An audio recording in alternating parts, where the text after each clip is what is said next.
Hello, everybody. Thank you so much for attending another one of our Beach Connection sessions for parent and family programs. We're super happy to have you all here, whether you're watching this in real time or you're joining us much later on our YouTube page. We're very happy to have you come to talk with us about student health services and a little bit about their office, their services, and what they provide for your students while they're here. And my name is Nina Luxon. I am the head of parent and family engagement here at CSULB. So you've likely already met me before, but if you haven't, you'll be seeing a lot of me throughout the summer, throughout the academic year, and so forth. Drew, do you want to go ahead and introduce yourself as well? Sure, yeah. Hi, everyone. My name's Andrew. I'm the graduate assistant for new student and family programs. If you have attended any of our parent and family orientations, then you very likely probably remember me too. Awesome. So we are going to hand it off to our student health services team. But before we do that, for those of us who are joining the call now, the student health services team will be able to introduce themselves and give their presentation throughout the duration of the presentation. If you have any questions about the content, about the presentation for either student health services or the parent and family program side, feel free to drop those questions in the chat. And we will be happy to answer them in the chat, whether we answer them directly in the chat or bring them to the larger group so that folks can get the answer. But feel free to use that chat feature. That's how we will be mostly answering your questions. And yeah, I think we're ready to go. So Holly, would you like to take it away? Sure. I'll introduce myself. My name is Holly Bettner. I'm a health educator at the Student Health Center. And next to me is my coworker. I'll let her introduce herself. Hi, I'm Latanya Franklin. I'm one of the LVNs at Student Health Services, as well as the immunization coordinator. Okay. And we got a little slideshow presentation for you to get a little bit more information about the Student Health Center. So I'll go ahead and pull that up.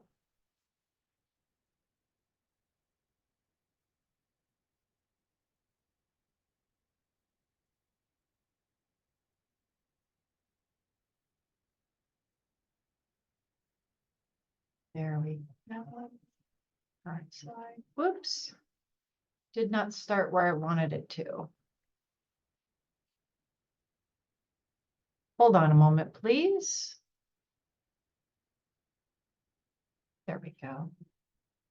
All right, everyone see my screen? Yes, we can see it. Great, wonderful. All right, student health services. All right, let's get started here.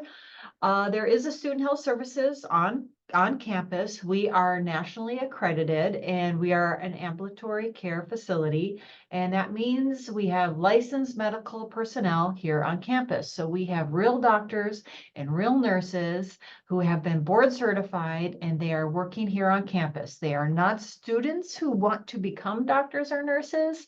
They definitely have gone through the proper schooling and the proper certification to be here.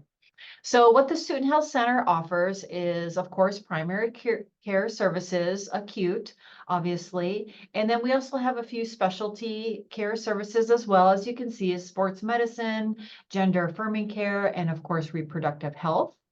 We also have case management. So we have case managers here, basically social workers who are here to assist students in regards to any needs that they have in that matter. We also have confidential advocates to assist with the social workers, excuse me. We also provide immunizations. We have a whole list of immunizations that if your student needs one of them for an internship or for a job or just to have it to be on campus, we do provide that here. We also have a laboratory, a pharmacy, and an x-ray. If anything, the students should come in for our pharmacy because all the over-the-counter medications are at cost. So they're very inexpensive. And then we, of course, have a health education component to the Student Health Center. That's where I work as a health educator. So just providing some health education regarding nutrition or quit smoking or reproductive health. Any questions that students might have in that regard, we provide that service for them. And then we also provide mind-body wellness, so stress less, better sleep health, learning about breathing and how it can calm you down. We also offer that as well. And last but not least, a behavioral health team we have here at the Student Health Center that works in conjunction with CAPS, which stands for Counseling and Psychological Services here on campus as well. Okay, next slide. This kind of gets a little bit more into the health education component of the Student Health Center. Of course, we have individual sessions and we also have some workshops and classes. For individual sessions, we do have nutrition counseling. We have peer nutrition counselors who are in the dietetics program at a higher level that want to become registered dietitians. They can assist with some basic and general needs in regards to nutrition.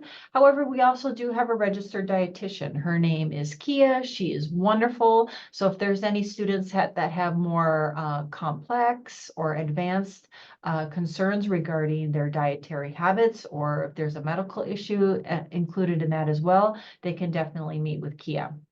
We also have sexual health component regards to health education, information on birth control, pregnancy options, and of course, we offer STI and HIV testing and diagnosis as well.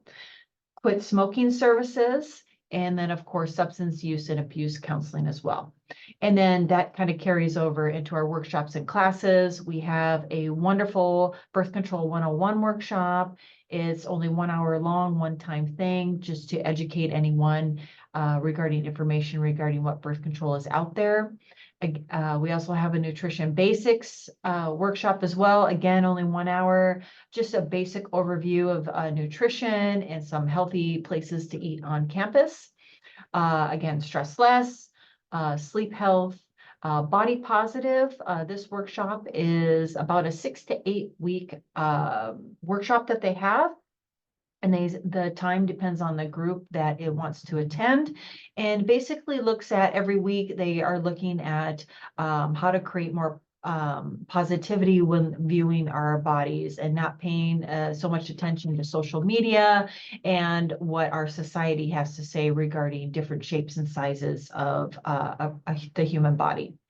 And then, of course, mindfulness meditation, helping with breath work and calming yourself down to reduce any anxiety. We also offer that as well. All right, moving right along. When are we open and how to get some information from us? So we are basically open all year. Except of course, national holidays, and Monday through Friday, 8 to 5, Wednesdays, 9 to 5. However, we are not open on the weekends. We're not open late at night. So therefore, also on the slide, it talks about after hours advice line that you can call. So students, if they have a concerning question, they can definitely call that number.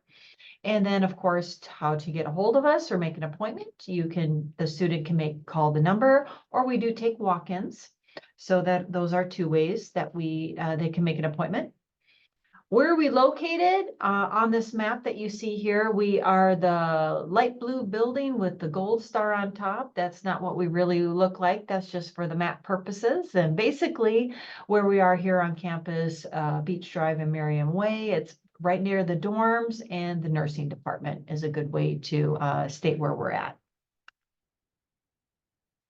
Immunization requirements. As you have probably seen this information before, there are particular vaccines that are required, and depending on what where your student's going to be, such as all the students need the top 3 vaccines. However, in housing, they would need all of the vaccines.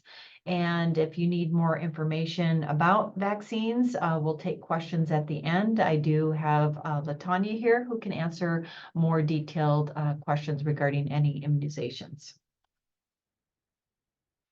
Making an appointment, like I mentioned before, they can definitely call us. They can walk in. They can also go on the patient portal. There is a way that they can sign in on their cell phone or on their website that they can make an appointment as well. And if they do make an appointment, it's always good that if they have any allergies, if they have information regarding what the allergies are and maybe what medication they take. If they are taking medication for anything else, it's great if they have that information too, so they can obviously communicate that to the clinician. And anything regarding their overall history that they might need to communicate with the clinician would also be beneficial as well. All right, confidentiality. This is a big one. Here at the Student Health Center, all the employees, the staff, and the students that work for us, we definitely respect the students that come in and their rights to privacy and confidentiality. That is definitely held high standard. And the majority of our students are 18 or older. So mom and dad, they're adults now. So if a mom or dad call up, or a guardian, and ask information regarding their student, and if they've come to the health center, we cannot give you that information. They are now an adult. If you want to find out information from them, you will have to communicate with them directly. You will not be getting it from us. So students, if they are under 18, we do have a few students who come to college and they're 17 or younger. They would need to fill out a form, the need to consent for treatment form. This is found on our website. If you need more information about that, I can address that at the end of the presentation as well. All right, student health fee. Guess what? Your student has already paid, or you have paid, for the health fee. It's included with the tuition. It is a $75 health fee that's included anytime a student enrolls in a semester. So the good news is they're already paying for the Student Health Center. So if they come here, great. They've already paid their fee. There may be some costs for medications or over-the-counter medications, but like I said before, these would be at cost, so they're on the cheaper side. Again, immunizations, there can be some costs associated with that as well, and there may be some lab test costs too. The clinic does not bill or require health insurance, so if you do have outside health insurance, great, keep your health insurance. It's good to have that. If the student prefers going to the doctor, of course, that outside doctor, that's totally fine. We're just here on campus in case anything happens and they need to see a clinician. We are here for that, but we don't bill insurance. We're not concerned with insurance. Great. Like I said, the student health fee is not health insurance. If you do have personal health insurance, please keep that, because you never know. Because like I said before, we're not open after hours or for specialty care or emergencies. It's good if your student, if your child has the health insurance card with them. So if they ever do have to go somewhere, they have that information with them. Right. And here's how to contact us. Of course, our email address and our phone number. If you have more specific questions regarding immunizations, there is that email address that you can send your questions to. And that was the end of my slide. Right. Are there any questions for myself or for LaTanya, who is our immunization nurse?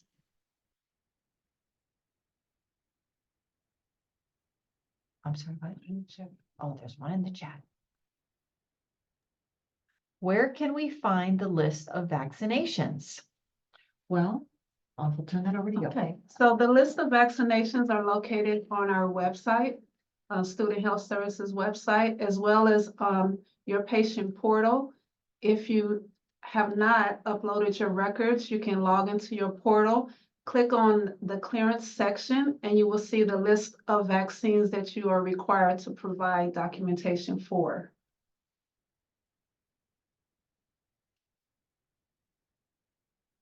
Any other questions?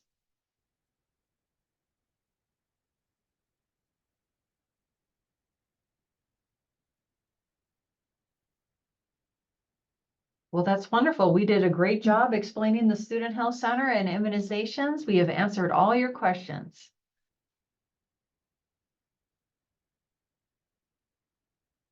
You're welcome. Good question, by the way. Where's the best place that they can contact you all in case they do have any questions? Could you just reiterate that? Yeah, definitely sending us an email through our wellness email, or if it's a immunization question, they can send the questions there. Do you want me to go back to that slide? Yeah, maybe we should just go back and pull it up just to keep it Okay. up for a second for folks that are watching this later on as All well. right, let me do that.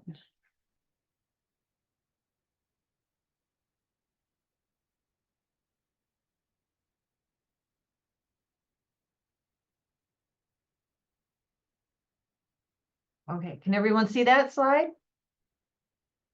Yes. Yes, okay, great. So yeah, the wellness email or the vaccine email is probably the best way to get a hold of us.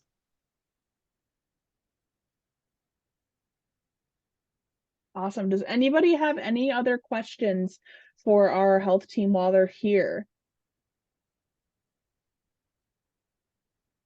They're here, y'all, so ask as many questions as you can or as you would like to.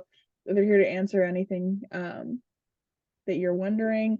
You can also feel free to unmute if you prefer to ask a question that way. We're more than happy to try to help you out. Or if you have questions about parent and family engagement, parent and family programs, parent and family orientation, we're also happy to answer those as well.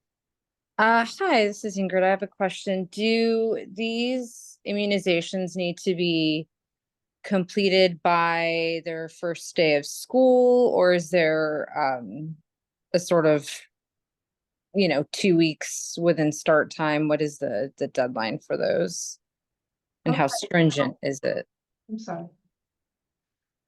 Yes, the deadline was on the 15th of July. However, we're still, of course, accepting vaccine records through the patient portal Okay. for them to upload so that we can still review them.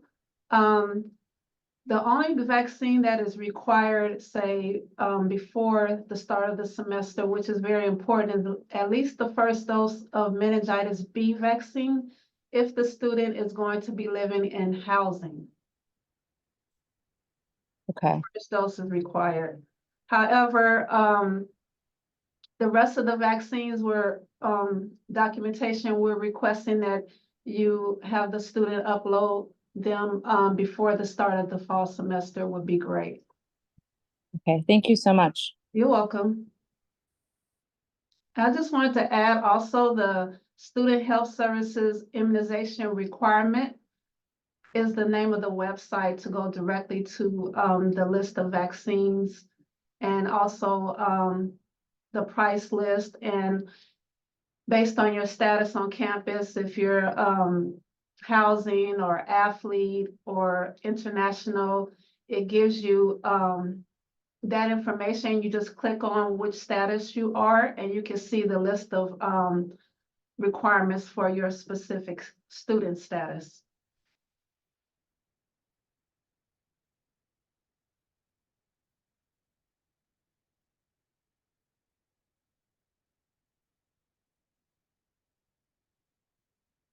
Sorry, Ingrid, you had a question? Oh, Oh, thumbs up. oh, She's giving me a thumbs up. Thank you, Ingrid.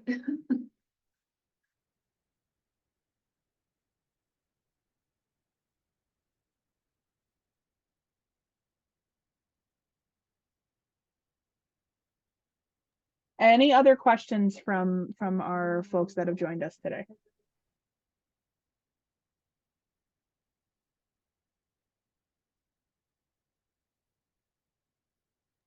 Awesome.